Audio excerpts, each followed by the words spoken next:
बच्चे हमने last time जो टॉपिक किया था उसके अंदर हमने हेलोजिनेशन वाला पार्ट समझा, हेलो एरीन्स की प्रिपरेशन समझी, हेलो एल्कीन्स की प्रिपरेशन होगी, हेलो एरीन्स की प्रिपरेशन होगी, और उसी से रिलेटेड कुछ ये जो हमारे पास इक्वेशंस है वो हमने लिख लिए।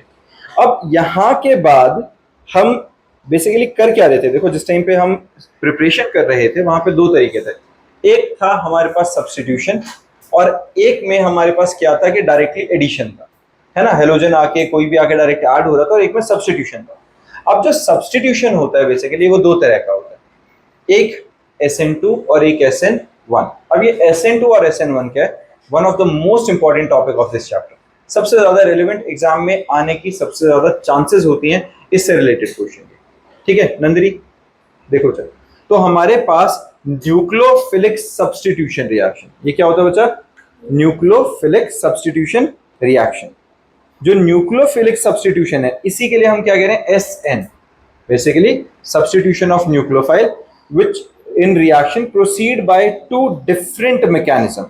पहला हमारे पास जो मैकेनिज्म है वो क्या है बच्चा, bye molecular nucleophilic substitution given by SN2। ठीक है, ये बात समझ में आई है। SN2 क्या है, bye molecular nucleophilic substitution. When two molecules take part in determining the rate of reaction, rate of reaction सबको पता है क्या था, है ना, केमिकल काइनेटिक्स में हमने बहुत ढंग से पढ़ा था ये। तो अगर हमारे पास दो मॉलिक्यूल्स को मिला जुला के रेट ऑफ रिएक्शन निकलेगा तो हम उसमें क्या कहेंगे कि वो बाय मॉलिक्यूलर न्यूक्लियोफिलिक सब्स्टिट्यूशन है, दैट इज SN2 है। और अगर हमारे पास रेट डिपेंड करेगा concentration of both the reactants पे तो ही SN2 हुआ, तभी तो उसका जो हमारे पास रेट ऑफ रिएक्शन है वो दो रिएक्टेंट्स की कंसेंट्रेशन पे डिपेंड करेगा। तो ऐसे में the reaction between methyl bromide, एक एग्जांपल ले लेते हैं, एंड हाइड्रोक्साइड आयन, इस पे ध्यान देना टू फॉर्म मिथेनॉल। ये क्या बचा, ब्रोमोमिथाइल, मिथाइल ब्रोमाइड हाइड्रोक्साइड आयन के साथ रिएक्ट करेगा।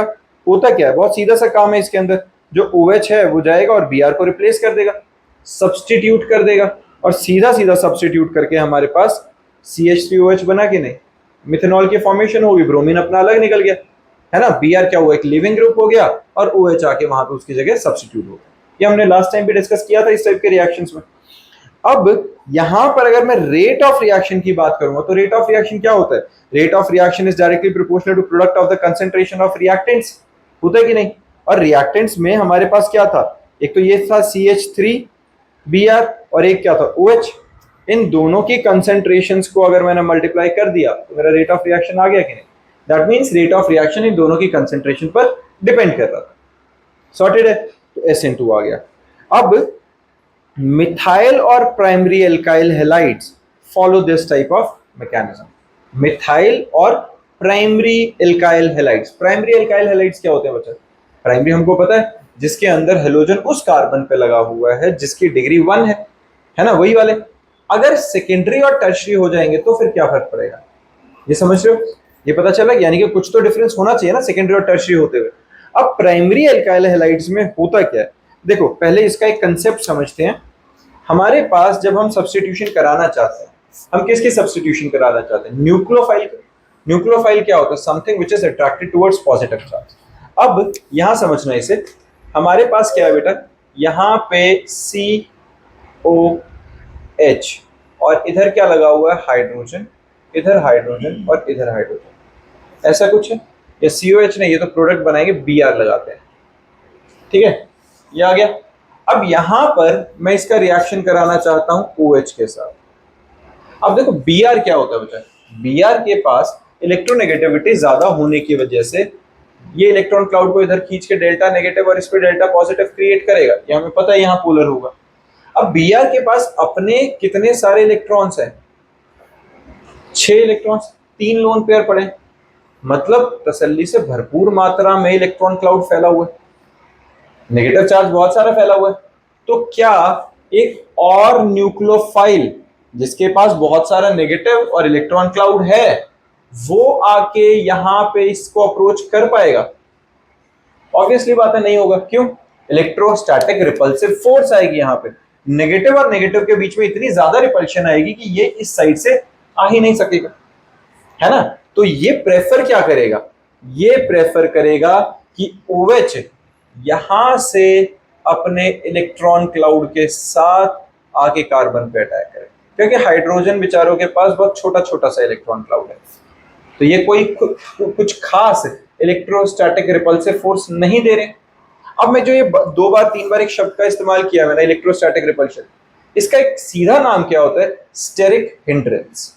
याद रखेंगे ये सब। अगर तुमसे क्वेश्चन पूछा जाता है कि वो क्यों नहीं आ पा रहे या क्या, तो डायरेक्ट एक वन वर्ड आंसर है, स्टेरिक हिंड्रेंस। स्टेरिक हिंड्रेंस क्या होता है? एक इलेक्ट्रोस्टैटिक रिपल्सिव फोर्स, उसी को स्टेरिक हिंड्रेंस कह रहे हैं।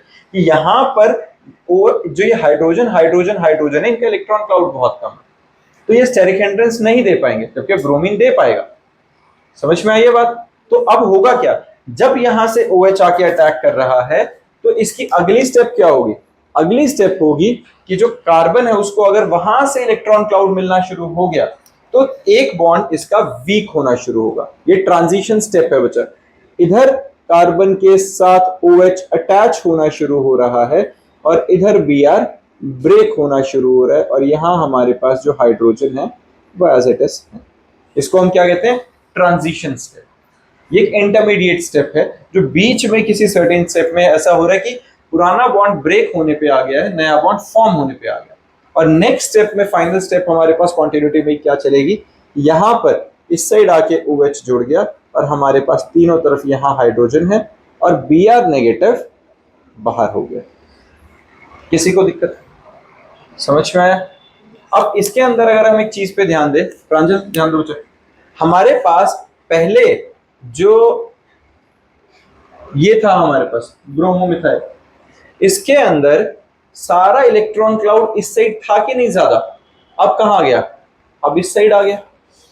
तो इसका इलेक्ट्रॉन क्लाउड की ट्रांजिशन होगी कि नहीं? है ना? क्या हो गया? एक साइड से इन्वर्जन हो गई है बेसिकली। जो इलेक्ट्रॉन क्लाउड इधर था अब वो उस साइड हो गया, जो इलेक्ट्रॉन क्लाउड इस साइड फैला हुआ था वो उधर हो गया। जैसे छतरी पलट जाती है ना, जब बहुत तेज हवा चलती है, जो छतरी ऐसे होनी चाहिए वो ऊपर की तरफ हो जाती है कि नहीं? इस इन्वर्जन के लिए हमारे पास एक वर्ड है जिसे हम कहते हैं बच्चे वेल्डेन इन्वर्जन। समझ में आई है? यही कंसेप्ट अभी हमने डिस्कस किया कि सबसे पहले क्या हुआ था, OH जब आके अटैक करेगा बैक साइड से, तो Br के ऊपर इलेक्ट्रॉन क्लाउड शिफ्ट होना शुरू हो जाएगा, ट्रांजिशन स्टेप आएगी, OH नेगेटिव इसके साथ बॉन्ड बना रहा है, Br नेगेटिव अपना सेपरेट आउट हो गया, Br is leaving group, OH आके जुड़ गया, अल्कोहल की फॉर्मेशन हो गई हमारे पास। अगर मान लो इसमें कहीं मैं एक जगह पे CH3 भी लगा देता, तो वो क्या करता वो भी मैं बताऊंगा, क्योंकि हम प्राइमरी अल्कोहल्स के साथ रिलेट करेंगे, अभी बताता हूँ। तो अदरवाइज सिंपल क्या चल रहा था, इधर Br था पहले इलेक्ट्रॉन क्लाउड, लेकिन जैसे ही ये टूटेगा तो इलेक्ट्रॉन क्लाउड उधर हो गया, जो छतरी ऐसे होनी चाहिए थी इलेक्ट्रॉन क्लाउड की वो ऊपर की तरफ शिफ्ट हो गई। इसको कहते हैं इन्वर्जन ऑफ कॉन्फिगरेशन और वाल्डेन इन्वर्जन। समझ में आ गई ये बात? अब हुआ क्या है, न्यूक्लियोफाइल आया था, जनरल इक्वेशन की तरह देखना, न्यूक्लियोफाइल आया था, आके इस पे बैक साइड से अटैक करेगा हेलोजन के ऑपोजिट साइड से, ट्रांजिशन स्टेप होगी न्यूक्लियोफाइल के साथ, हेलोजन जो हमारे पास है वो लिविंग ग्रुप की तरह चला जाएगा। अब यहीं पर एक और चीज देखो, ये तो सिंपल था, कोई अल्काइल ग्रुप भी नहीं है। अगर मैं यहां 1 डिग्री कर दूं तो इसको CH3 बना दूं मैं। अब CH3 का मतलब क्या हुआ, एक कार्बन के 3 हाइड्रोजन बॉन्ड लगे हुए, ऐसे ही। तो एक कार्बन के पास 3 हाइड्रोजन बॉन्ड है, मतलब ये तो ठीक ठाक सा स्टेरिक हिंड्रेंस देगा कि नहीं? तो OH के लिए अटैक करना थोड़ा मुश्किल होगा, पर क्या ही दिक्कत है, इस साइड से आके अटैक कर ले, आ जाएगा कि नहीं? वहां से स्टेरिक हिंड्रेंस मिल रही है तो जायज है, कोई दिक्कत नहीं, यहां से फिर भी अटैक कर सकता है। तो प्राइमरी एल्कोहल्स के अंदर, प्राइमरी ब्रोमाइड्स के अंदर कोई दिक्कत नहीं है, प्राइमरी हेलो एल्केन्स है उसके अंदर एल्कोहल बनाने में कोई दिक्कत नहीं है, OH आ ही जाएगा। लेकिन अब मान लो मैं इसको सेकेंडरी कर देता हूं, क्या कर रहा हूं मैं, इस कार्बन के साथ और 3 हाइड्रोजन लगा रहा हूं। अब क्या हो गया, OH को रिपल्शन मिलनी शुरू हो गई। अब OH अटैक कहां से करेगा, बहुत मुश्किल हो गया बीच में से भी आना। और अगर बाय चांस ये 3 डिग्री ही हो जाए तो इस केस में तो ऑलमोस्ट इम्पॉसिबल हो गया OH के लिए अटैक कर पाना, हुआ कि नहीं? तो अब जब प्राइमरी था या सिंपल ब्रोमो मिथाइल था, ब्रोमो एल्केन अकेला था, तो कोई प्रॉब्लम नहीं है, डायरेक्ट चेन से कनेक्टेड था तो कोई दिक्कत नहीं, वो वहां से अटैक कर सकता है। अगर प्राइमरी भी था तो भी इतना कोई बड़ा मुद्दा नहीं था, तब भी अटैक हो सकता था। लेकिन जैसे ही सेकेंडरी हुआ, स्टेरिक हिंड्रेंस ने डोमिनेंसी दिखानी शुरू करी, और जैसे ही टर्शरी हो गया तो वहां पर तो स्टेरिक हिंड्रेंस इतनी ज्यादा बढ़ गई कि हमारे पास जो न्यूक्लियोफाइल है वो अटैक कर ही नहीं पाएगा। ये समझ में आई है सबको? तो CH3 प्लस आई इफेक्ट देगा, वो इसके इलेक्ट्रॉन क्लाउड को सेटिस्फाई करेगा। अगर हम इस तरीके से भी देखेंगे, CH3 अगर प्लस आई इफेक्ट दिखाई देगा तो कार्बन के इलेक्ट्रॉन, वो जो डेल्टा पॉजिटिव है उसको भी तो सेटिस्फाई करने की कोशिश करेगा, स्टेबलाइज करने की कोशिश करेगा। नेट चार्ज कार्बन पे पॉजिटिव कम हो जाएगा, तो न्यूक्लियोफाइल क्या ही करने आ रहा है जब उस पे पॉजिटिव ही नहीं है, पहला। दूसरा, चलो इस एस्पेक्ट को नहीं कंसीडर करेंगे हम, क्योंकि थोड़ा बहुत पॉजिटिव तो है ही। अब मुद्दा ये है वो प्लस आई इफेक्ट दे रहा है, लेकिन इलेक्ट्रॉन क्लाउड तो है ना कार्बन के पास। कार्बन के पास 3 हाइड्रोजन है, उनका क्या करेगा? 3 हाइड्रोजन छोटा छोटा इलेक्ट्रॉन क्लाउड भी लेके रखेंगे, पर 3 है, और कार्बन का अपना तो बहुत सारा इलेक्ट्रॉन क्लाउड नहीं बन गया यहाँ पे। स्टेरिक रिपल्सिव फोर्स या electrostatic repulsive force steric hindrance तो देगा ही देगा वो। तो जितने अल्काइल ग्रुप्स बढ़ते जाएंगे उतना स्टेरिक हिंड्रेंस बढ़ता जाएगा, उतना ही न्यूक्लियोफाइल का अटैक करना, डायरेक्टली ब्रोमीन के रहते हुए अटैक करना मुश्किल हो जाएगा। तो ऐसे में SN2 रिएक्शन प्रोसीड नहीं करेंगे। SN2 किसके लिए करेंगे बच्चा? प्राइमरी अल्काइल हैलाइड्स के लिए, या नॉर्मल जो हमारे पास एक कार्बन मिथाइल वो जो हैलाइड था अपना उसके लिए। किसी को परेशानी इसमें? डन है। तो इसका जो रिएक्टिविटी ऑर्डर है ये लिख लो बच्चा अपने पास। रिएक्टिविटी ऑर्डर के अंदर क्या है देखो जरा। अगर मैं रिएक्टिविटी ऑर्डर देखूं तो CH3X सबसे मिनिमम स्टेरिक हिंड्रेंस प्रोवाइड करेगा, ठीक है। CH3X क्या कर रहा है? Minimum steric hindrance. फिर प्राइमरी वाला थोड़ी सी ज्यादा करेगा उससे, सेकेंडरी वाला उससे भी ज्यादा, और टर्शरी वाला तो जो है वो मैक्सिमम स्टेरिक हिंड्रेंस दे देगा। और उस मैक्सिमम स्टेरिक हिंड्रेंस की वजह से SN2 रिएक्शन बहुत मुश्किल हो जाएगा। ये वही चीज है जो मैंने यहाँ पे अभी तुम्हें समझाई थी बोर्ड पे, कि अगर एक न्यूक्लियोफाइल आके अटैक करना चाहता है तो वो जो न्यूक्लियोफाइल है, ये जो न्यूक्लियोफाइल यहाँ से आके अटैक करने की कोशिश करेगा, इसको क्या मिलेगा? अगर अकेला था तो कोई रिपल्सिव फोर्स नहीं, अगर CH3 आया तो थोड़ा बहुत स्टेरिक हिंड्रेंस आना शुरू हुआ, अगर 2 आ गए तो ज्यादा स्टेरिक हिंड्रेंस, लेकिन 3 के बाद तो बिल्कुल ही खत्म हो गया। इतना ज्यादा स्टेरिक हिंड्रेंस आ गया कि वो न्यूक्लियोफाइल डायरेक्टली अटैक कर ही नहीं पाएगा। डन है बच्चा? ये समझ में आ गया सबको? हाँ जी। किसके अंदर? स्टेबिलिटी की कहानी में हम क्या बात कर रहे हैं? देखो स्टेबिलिटी, हम SN2 रिएक्शन के प्रोसेस को समझ रहे हैं, मैकेनिज्म को समझ रहे हैं। इसमें अभी हम स्टेबिलिटी को बीच में नहीं लाते हैं। अगर हम एक बिल्कुल अलग टॉपिक की तरह समझे तो जाहिर सी बात है टर्शरी वाला ज्यादा स्टेबल रहेगा। क्यों रहेगा? क्योंकि टर्शरी वाला कार्बन के ऊपर होने वाले पोलैरिटी वाला पॉजिटिव चार्ज है उसको न्यूट्रलाइज कर देगा। उसको न्यूट्रलाइज करेगा तो Cl आराम से निकल सकता है। ये कार्बोकेटाइन स्टेबलाइज ज्यादा है, तो स्टेबिलिटी ऑफ कार्बोकेटाइन जहां होगी वहां पर रिएक्शन प्रोसीड ज्यादा आसानी से करेगा। लेकिन कब? जब कार्बोकेटाइन बनेगा। समझ रहे हो? यही तो पढ़ा था ना हमने पहले भी, कि अगर एक कार्बोकेटाइन की स्टेबिलिटी जितनी ज्यादा होगी उतना ही वो उस स्टेप्स के थ्रू रिएक्शन को प्रोसीड कराएगा। पर हमारे SN2 रिएक्शन में कहीं भी कार्बोकेटाइन नहीं बना है, ध्यान से देखो। ये क्या बना था? ये ट्रांजिशन स्टेप बनी है, कहीं पर भी कार्बोकेटाइन नहीं बना है। जब X नेगेटिव टूट रहा था, मीनवाइल न्यूक्लियोफाइल आके जुड़ रहा था, तो किसी भी वक्त कार्बन पे पूरा पॉजिटिव चार्ज नहीं आया है, तो कार्बोकेटाइन की तो फॉर्मेशन है ही नहीं। समझ में आई है बच्चा? SN2 रिएक्शन क्लियर है सबको? ठीक है। अब SN2 रिएक्शन के बाद हमारे पास आता है बच्चा unimolecular nucleophilic substitution reaction. Unimolecular nucleophilic substitution मतलब SN1। अब SN2 क्या था? जब हमारा रेट ऑफ रिएक्शन 2 रिएक्टेंट्स पे डिपेंड कर रहा था। SN1 क्या होगा? When only one molecule is involved in determining the rate of reaction, it is called unimolecular nucleophilic substitution. Clear है? जब सिर्फ एक मॉलिक्यूल रेट ऑफ रिएक्शन को डिसाइड करेगा। Such type of reactions are generally carried out in polar protic solvent such as water, alcohol, acetic acid, etc. ठीक है। Polar protect पता है ना सबको, जिसके अंदर H पॉजिटिव होगा वो ब्रेक कर सकता है, पोलर होगा पॉजिटिव नेगेटिव वाले की तरह। प्रोटेक्ट पता है जो प्रोटॉन डोनर होता है, H पॉजिटिव डोनर होता है। Because they stabilize the carbocation by solvation. ठीक है। पोलर प्रोडक्ट के अंदर क्या होगा, कार्बोकेटाइन की स्टेबिलिटी इंक्रीज हो जाती है सॉल्वेशन के प्रोसेस पे। अब इसमें एक चीज देखना, यहाँ पे हमारे पास क्या है बेटा, बी आर, यहाँ हमारे पास क्या लगे हुए हैं, ये CH3 है ना। अगर मेरे पास अब यहाँ पर CH3 बी आर है, तो क्या ये अपना OH अटैक कर पाएगा? नहीं कर पाएगा। SN2 रिएक्शन में हमने यही पढ़ा है कि टर्शरी ब्यूटाइल ब्रोमाइड के केस में OH डायरेक्टली अटैक नहीं करेगा। तो ये करेगा कैसे? OH तो फिर भी लग रहा है, लेकिन अब ध्यान से देखो, SN2 रिएक्शन में OH कहां लगा था, बैक साइड पे। यहां OH कहां लग रहा है, जहां पे ब्रोमीन है। तो उसमें सब्स्टिट्यूशन हुई थी, लेकिन कैसे? लीविंग ग्रुप एलिमिनेट हुआ, पैरेलली सब्स्टिट्यूशन हुई, लेकिन ऑपोजिट साइड में। यहां क्या है, जहां से हेलोजन लिबरेट होगा बिल्कुल उसी पोजीशन पे OH आकर जुड़ेगा। अब ये होगा कैसे? स्टेरिक हिंड्रेंस की वजह से डायरेक्ट अटैक तो कर नहीं सकता, तो यहां पर एक और स्टेप होनी चाहिए, यानी कि बीच में एक वो स्टेप जिसमें Br पहले टूट के अलग हो जाए, तब OH आके अटैक करेगा। समझ में आई है?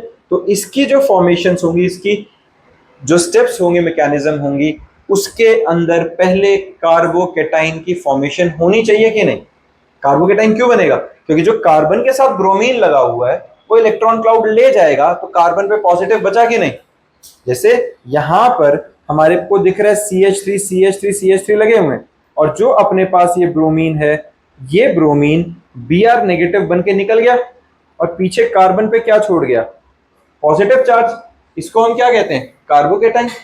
अब कार्बोकेटाइन की जितनी डिग्री ज्यादा होगी, 1 2 3 डिग्री है, टर्शरी है, तो जितनी डिग्री ज्यादा होगी उतना ही ये जो एल्काइल ग्रुप्स हैं, ये क्या करते हैं बच्चा, ये सारे alkyl group plus I effect show करते हैं।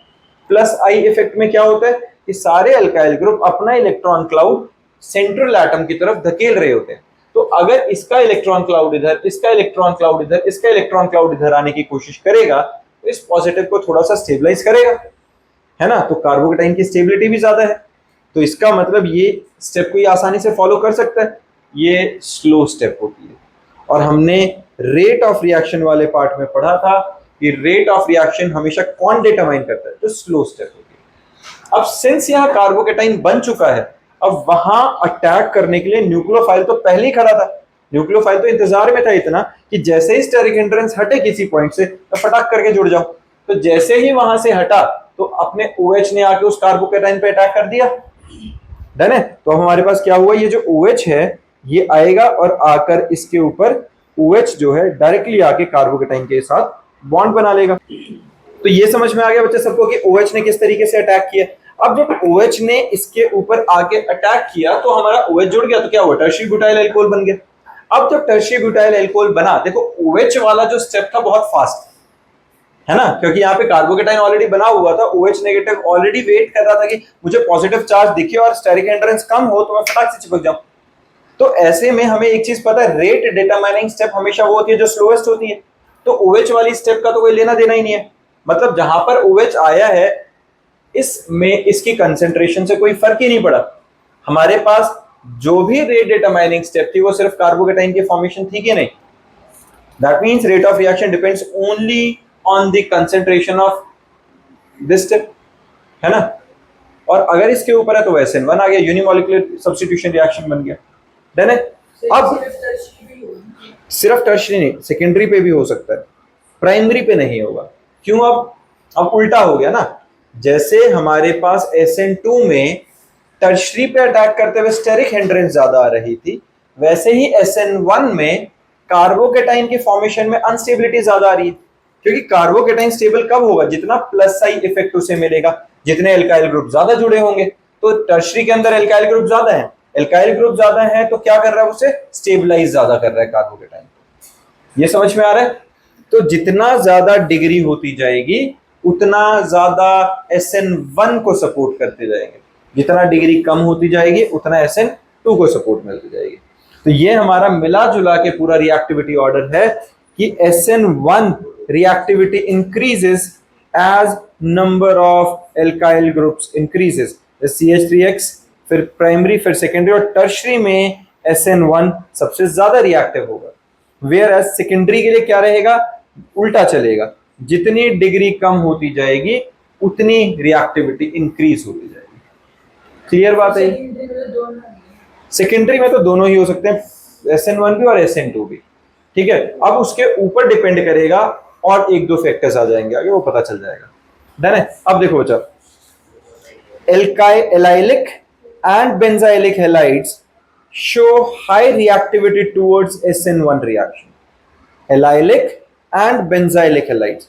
एलाइलिक पता है सबको क्या था? एलाइलिक वाले में क्या होता था? डबल बॉन्डेड कार्बन एटम है ना, के साथ वाला कार्बन जिसके ऊपर हेलोजन वगैरह लगा हुआ, वही वाला। और बेंजाइलिक में डायरेक्टली बेंजीन ग्रुप लगी होगी, यही वाला था। तो जो हमारे पास एलाइलिक या बेंजाइलिक होगा उसमें SN1 अगर बन रहा है, इसका मतलब क्या होगा? Because carbocation thus formed get stabilized through resonance। अब ये कैसे हुआ? रेजोनेंस का कंसेप्ट पता है सबको क्या होता है? क्या होता है? डीलोकलाइजेशन ऑफ इलेक्ट्रॉन्स, है ना। डीलोकलाइजेशन ऑफ इलेक्ट्रॉन्स मतलब एक ही ग्रुप के अंदर इलेक्ट्रॉन कभी यहां है, कभी यहां है, कभी यहां है, कभी यहां भटकते रहेंगे हम। एलाइलिक कार्बन्स के अंदर, एलाइलिक हैलाइड्स के अंदर हमें क्या पता है? डबल बॉन्डेड कार्बन एटम है। बेंजाइलिक में तो पूरी बेंजीन ही है जिसके अंदर इलेक्ट्रॉन क्लाउड है। तो अगर वहां पर कार्बन कंपाउंड है जिसके ऊपर पॉजिटिव चार्ज आ गया है, तो ये जो डबल बॉन्ड है इसका इलेक्ट्रॉन क्लाउड कभी ना कभी शिफ्ट होकर इसके पॉजिटिव की तरफ आएगा, और जैसे ही वो पॉजिटिव वाले कार्बन के साथ बॉन्ड बनाएगा तो ये स्टेबलाइज हो गया, ये पॉजिटिव उधर शिफ्ट हो गया, उधर शिफ्ट हो गया तो ये डबल बॉन्ड उधर चला गया, अब ये स्टेबलाइज, ये पॉजिटिव हो क्या रहा है? पॉजिटिव चार्ज की डीलोकलाइजेशन हो गई, फैल गया, वो तो एक जगह कंसंट्रेटेड नहीं रहा। अगर एक जगह कंसंट्रेटेड नहीं रहा इसका मतलब उसकी स्टेबिलिटी ज्यादा बढ़ गई। ये बात समझ में आई है? जितने ज्यादा रेजोनेटिंग स्ट्रक्चर्स होंगे, जितनी डीलोकलाइजेशन ज्यादा होगी, उतनी स्टेबिलिटी हाई होती जाएगी। तो इन दोनों केसेस में, बेंजाइलिक में और एलाइलिक हैलाइड्स के अंदर रेजोनेटिंग स्ट्रक्चर्स ज्यादा बन जाएंगे। जैसे कि इस वाले केस को देखो, इस वाले केस में हमारे पास क्या है? यहां पर जो कार्बन है CH2 वाला, इसका जो हेलोजन था वो चला गया तो कार्बोकेटाइन बन गया। अब ये कार्बोकेटाइन है, सिंस ये एलाइलिक है तो हमारे पास ये वाला जो डबल बॉन्ड है, ये डबल बॉन्ड उठ के इस पॉजिटिव की तरफ अट्रैक्ट होगा। जैसे ही ये इस पे शिफ्ट हुआ, तो ये इस वाले कार्बन के ऊपर पॉजिटिव आ गया, हुआ कि नहीं? अब क्या होगा? अब ये इधर शिफ्ट होगा तो उस पे पॉजिटिव आ जाएगी, तो अल्टी पल्टी चलता रहेगा। तो ओवरऑल मिला के ये पॉजिटिव के दो रेजोनेटिंग स्ट्रक्चर बन गए कि नहीं? जितने रेजोनेटिंग स्ट्रक्चर ज्यादा होते जाएंगे उतनी स्टेबिलिटी बढ़ती जाएगी, कार्बोकेटाइन स्टेबल हो रहा है। सिमिलरली अगर मैं बेंजाइल की बात करूं, है ना, हमारे पास बेंजाइल क्लोराइड्स थे, जो या हमारे पास क्या थे, ये जो अभी हमने बात करी है SN1 के लिए, बेंजाइलिक हैलाइड्स। बेंजाइलिक हैलाइड में क्या होता है? वो कार्बन जिसके ऊपर हेलोजन लगा हुआ वो डायरेक्टली बेंजीन से अटैच है। अब यहां से हेलोजन गया तो इसके ऊपर क्या हुआ? Positive charge. इस पॉजिटिव की वजह से ये डबल बॉन्ड उठ के इसके बीच में आने की कोशिश करेगा। अब ये जो डबल बॉन्ड है, अगर ये उठ के इधर आएगा तो ये पॉजिटिव स्टेबलाइज, लेकिन जिसके पास से गया वहां पॉजिटिव आ गया। अब वहां पॉजिटिव आया तो ये वाला डबल बॉन्ड इधर आके इधर पॉजिटिव बनाएगा, यहां पॉजिटिव आता तो ये वाला इधर आके इसे पॉजिटिव बनाएगा, और यहां पॉजिटिव आया तो ये डबल बॉन्ड उठ के फिर इधर आ गया और फिर वो पॉजिटिव बन गया।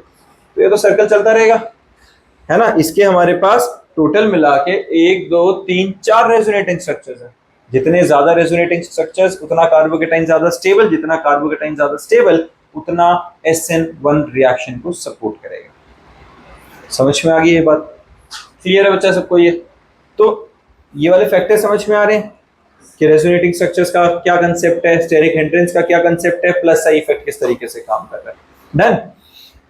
For a given alkyl group the reactivity of halide RX follows as the same order in both the mechanism SN1 और SN2।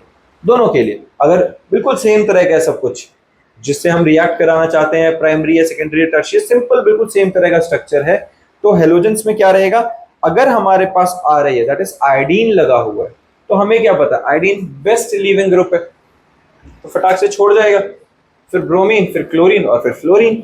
जो जितना अच्छा लिविंग ग्रुप फटाक से छोड़ेगा वो जाके आराम से उसको सब्स्टिट्यूट कर देगा फिर, है ना। सीधी बात है, चाहे वो SN1 है चाहे वो SN2 है, हर किसी के अंदर Ri सबसे ज्यादा रिएक्टिव, फिर RBr, फिर RCl, फिर RF। क्लियर है बच्चा? ये समझ में आ गया सबको बहुत अच्छे से? फिर हमारे पास आता है stereochemical aspects of nucleophilic substitution reaction. अब स्टीरियोकेमिकल एस्पेक्ट में हमारे पास क्या है, जब SN2 रिएक्शन प्रोसीड कर रहा है, वो कैसे कर रहा है, it with the complete stereochemical inversion while SN1 reaction proceeds with racemisation. अब ये क्या बात है, देखो हमने जब SN2 को पढ़ा तो हमें एक बात समझ में आ गई थी, जिसको मैंने वेल्डेन इन्वर्जन के नाम से कहा था, कि अगर इलेक्ट्रॉन क्लाउड ऐसे है तो शिफ्ट करके ऐसा हो जाता है, इलेक्ट्रॉन क्लाउड इस साइड आ जाता है, ऐसे ही था ना। वेल्डेन इन्वर्जन हो रहा था किसमें, SN2 में। SN1 में ऐसा कुछ नहीं है, इलेक्ट्रॉन क्लाउड पहले भी इधर था, हटके भी अब इधर ही आया, ब्रोमीन हटके OH जुड़ गया, इलेक्ट्रॉन क्लाउड अभी भी वहीं के वहीं है, किसी तरीके की ज्योमेट्री में इन्वर्जन नहीं आया, इलेक्ट्रॉन क्लाउड के अंदर कोई अलग अलग तरीके से डायरेक्शन से कुछ नहीं चेंज हुआ। तो इसके अंदर हम तभी क्या कह रहे हैं, SN2 reaction proceeds with complete stereochemical inversion, है ना, कंप्लीटली इन्वर्ट कर गया वो सारा। स्टीरियोकेमिकल्स के अंदर हम क्या करते थे, स्टीरियो में आइसोमेरिज्म में हमने यही पढ़ा, सिस और ट्रांस, सारा कुछ ही घूम जाए, सारा पलट गया, तो उसके हिसाब से वो स्टीरियोकेमिकल इन्वर्जन हुआ। लेकिन जो SN1 होता है वो क्या होता है, racemisation.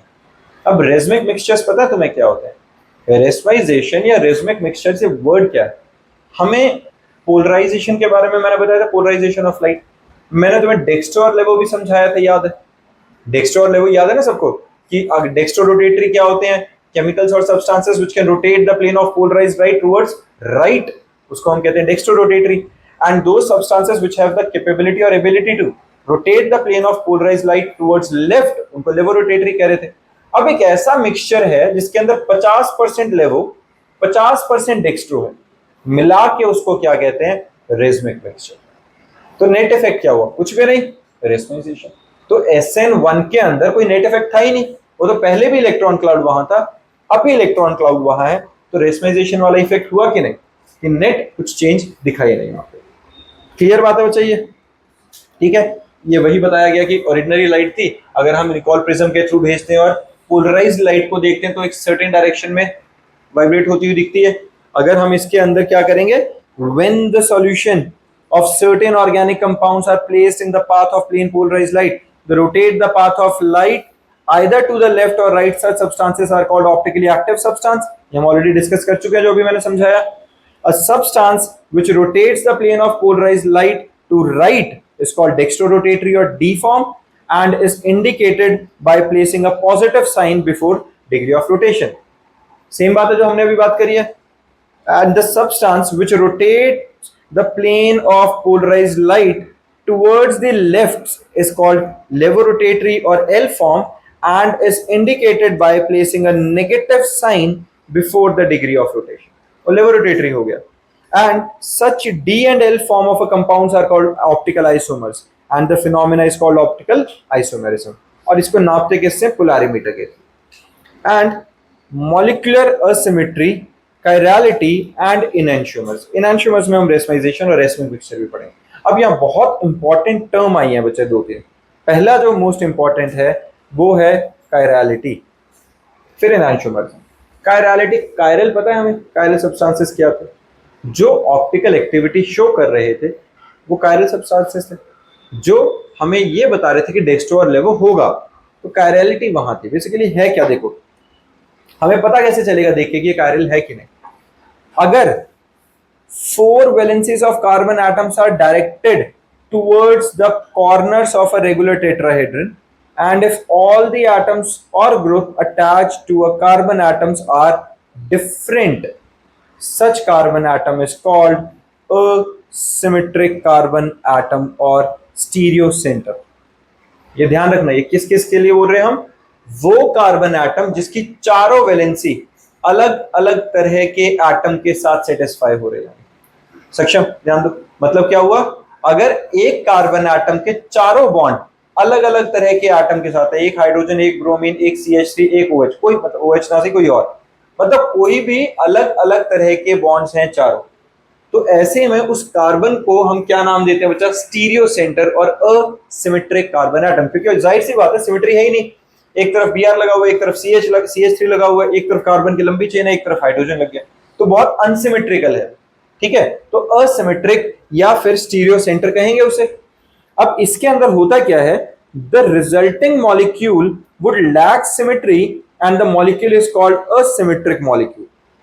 Thus, asymmetry of the molecule is responsible for optical activity in such organic compounds. जितना unsymmetrical रहेगा उतना वो optically active substance रहेगा. All the molecules or objects have mirror images. An object or the molecule which is non-superimposable on mirror image is called chiral, and this property is called chirality. याद आया ये? Chirality का हमने कैसे समझा था? हाथ वाले एग्जांपल से कि अगर मैं इस हाथ को शीशे में देखूंगा तो इसकी इमेज ऐसे दिखेगी. अब मैं दोनों को एक ही साइड में फेस करके सुपर इंपोज कर रहा हूं तो क्या सुपर इंपोज हो रहा है? नहीं हो रहा. तो ऐसे सब्सटेंस जिसकी इमेज नॉन सुपर इंपोजेबल होगी ऑब्जेक्ट के ऊपर उसको हम क्या कहते हैं? कायरलिटी.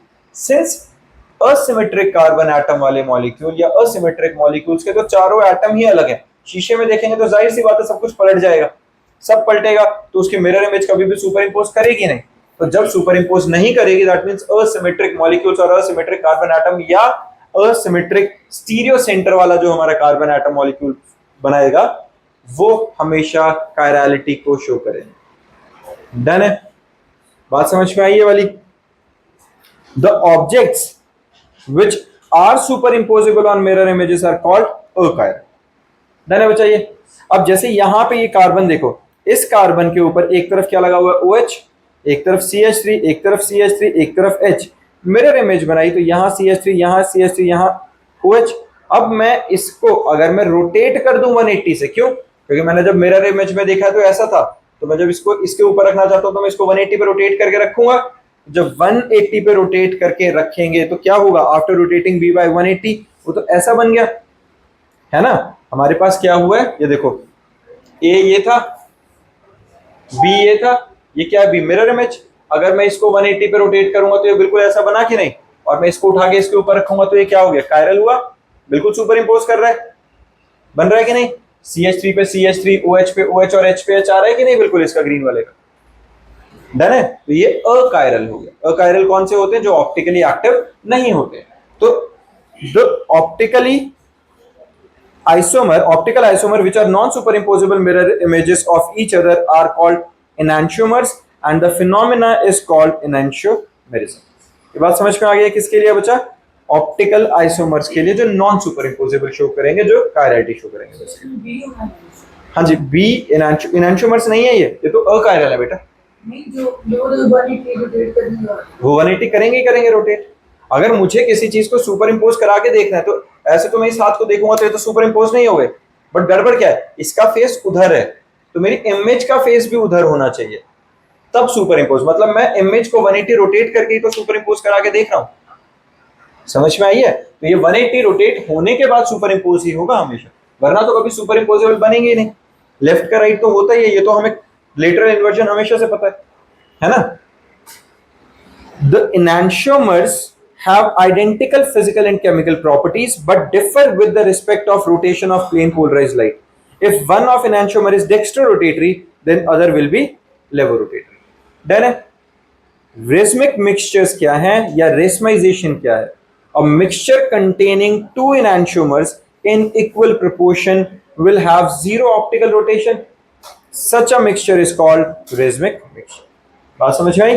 डेक्स्ट्रो और लेवो दोनों 50-50% डाले, एक लेफ्ट घुमा सकता था एक राइट, दोनों कैंसिल हो गए, नेट क्या निकला? जीरो. तो ऐसे को हम क्या कहते हैं? रेसमाइजेशन प्रोसेस हो गया. और मिक्सचर क्या हुआ? Racemic mixture. The process of converting D or L form of an optically active compound into racemic form DL is called racemization. Done है? अब फिर एक नया शब्द और आता है, नया फिनोमिना आता है, रिटेंशन. रिटेन कर लेना. हमें पता है ना, किसी तरह का चेंज ना होने देना, अपनी प्रॉपर्टी को रिटेन कर लेना. उस प्रॉपर्टी को क्या कहेंगे? Retention. When the relative spatial arrangement of bonds to an unsymmetrical center in chiral molecule remain the same before and after the reaction is said to occur with retention of configuration. किसी कारणवश reaction हुआ लेकिन chirality होने के बावजूद भी उसने configuration change नहीं किया, तो मतलब क्या किया? उसने अपनी कॉन्फ़िगरेशन को रिटेन करके रख लिया. ये हमारे पास था, HCl के प्रेजेंस में हीट किया तो सेम रिएक्शन प्रोसीड कर गया. ध्यान से देखो, CH3 पहले भी वहां था, CH2 यहाँ था, CH3 यहाँ था, बस यहां से एक हाइड्रोजन हटके क्लोरीन लग गया, तो सिमेट्री अभी भी एज इट इज है, क्लोरीनेशन जरूर हो गई है लेकिन कॉन्फ़िगरेशन में चेंज नहीं आया। तो ऐसी कंडीशन को, ऐसी सिचुएशन को हम क्या कहते हैं, रिटेंशन। क्लियर है? उसने एज इट इज सारी अपनी जो कॉन्फ़िगरेशन थी, जो शेप था, उसको रिटेन कर लिया। तो ऐसे प्रोसेस को हम क्या कहेंगे कि वो रिटेंशन हो रहा है। क्लियर है बच्चा? फिर आता है वर्ड इन्वर्जन, नाम से समझ में आ रहा है, जिसमें इन्वर्ट हो जाएगा। इन्वर्जन में क्या रहेगा? If the relative spatial arrangement of bonds at an asymmetric carbon atom become opposite as compared to reactant after the reaction is called inversion। सीधा सीधा उल्टा हो जाए, लेफ्ट का राइट हो जाएगा। Example of inversion, retention and racemization. देखो जरा, during the substitution of group x by y, क्या हो रहा है? x को y सब्सटीट्यूट करेगा, x की जगह पे आके y जुड़ने वाला है। इन रिएक्शन 3 पॉसिबल प्रोडक्ट्स में बी फॉर्म। ध्यान से समझना, ये हमारा रिएक्शन था बच्चा, ये रिएक्टेंट था बेसिकली। क्या है? इधर C2H5 लगा हुआ है, इधर हाइड्रोजन है, इधर CH3 और ये X है। अब हमारा जो न्यूक्लियोफाइल आएगा इस X को हटाएगा यहां से। अब इसका क्या क्या हो सकता था? अगर +Y हुआ और ये रिएक्शन प्रोसीड कैसे किया? देखो जरा, जहां X था वहां आके Y लग गया, कुछ भी चेंज नहीं है। जहां X था सीधा सीधा उसकी जगह आके Y लग गया, तो ये क्या हुआ? रिटेंशन। उसने एज इट इज कॉन्फ़िगरेशन को रिटेन कर लिया, तो रिटेंशन ऑफ कॉन्फ़िगरेशन हो गई है। और अगर वो Y के साथ ही रिएक्ट करता और Y इसके इस तरफ आके जुड़ जाता और X हट जाता वहां से, तो ये क्या हो गया? तो कॉन्फ़िगरेशन इन्वर्ट हो गई है, इन्वर्जन ऑफ कॉन्फ़िगरेशन हो गया। ठीक है? और अगर इस A का, जो कि रिटेंशन और इन्वर्जन से मिला जुला के कुछ नेट बन जाता है, तो उसको क्या कहते हैं? रेसमाइजेशन। रेसमाइजेशन में यही हुआ ना, डेक्स्ट्रो और लेवो, इन्वर्टेड और रिटेंशन दोनों को मिक्स कर दो, तो एक जो मिक्सचर बना वो क्या बन गया? रेसमाइजेशन। किसी बच्चे को इसमें परेशानी? अगर वो नीचे आ जाता तो कॉन्फ़िगरेशन नहीं, रिटेंशन नहीं हुई, सब कुछ बदल गया। फिर तो रिटेन कर ही नहीं पाया ना। देखो पहली बात तो वो नीचे नहीं आएगा। क्यों नहीं आएगा? जब हम मिरर इमेजेस देखते हैं तो ऐसे चेंज होंगे बेटा, ऊपर से नीचे नहीं होता, कभी लेफ्ट राइट चेंज होता है। समझ में आई ये बात बच्चा? SN2 SN1 पढ़ लोगे बच्चा इन्हें? बहुत इंपॉर्टेंट है, पेपर में डायरेक्टली आ जाएगा, डायरेक्टली पूछ लिया जाएगा SN1 SN2 का डिफरेंस। तो एज इट इज ये पॉइंट सारे तुम्हें याद होने चाहिए, कुछ अलग नहीं है। ध्यान से देखो, सब कुछ वही है जो हमने डिस्कस किया है। Form carbocation, unimolecular reaction involve only this molecule, first order reaction होते हैं ये, रिएक्टिविटी 3 डिग्री सबसे ज्यादा रहेगी, और स्टीरियोकेमिस्ट्री रेसमाइजेशन में होती है ना। जो हमारे SN2 है, न्यूक्लियोफिलिक अटैक बैक साइड से करेगा, बायोमोलिकुलर रिएक्शन होते हैं, है ना। और हमारे पास रिएक्टिविटी 1 डिग्री वालों की सबसे ज्यादा रहेगी, या सबसे ज्यादा तो मिथाइल हैलाइड की रहेगी, उसके बाद हमारे पास 1 डिग्री वालों की रहेगी। स्टीरियोकेमिस्ट्री में इन्वर्जन ऑफ कॉन्फ़िगरेशन हो जाता है, और protic solvent decreases the rate of SN2। ये याद रखना, प्रोटेक्ट सॉल्वेंट जितना आएगा उतना SN2 का रिएक्शन डिक्रीज करता जाएगा, but polar aprotic solvent increases SN2 reaction. ये याद रखेंगे ये वाला। पोलर अप्रोटेक्ट सॉल्वेंट डलेगा तो SN2 रिएक्शन इंक्रीज करेगा उसका रेट, और अगर सिंपल प्रोटेक्ट डलेगा तो डिक्रीज करेगा। Whereas in SN1 polar solvent increases the rate of SN1 reaction because they stabilizes the intermediate carbon। Done है? क्लियर है बच्चे? किसी को इसमें दिक्कत? पक्का? इसी के साथ हमारा आज का सब्स्टिट्यूशन वाला टॉपिक खत्म हो जाता है। हर बच्चे को यहां तक बहुत अच्छे से करके आना है, रिवाइज करके आना है। डाउट्स होंगे तो नेक्स्ट क्लास में डिस्कस करेंगे।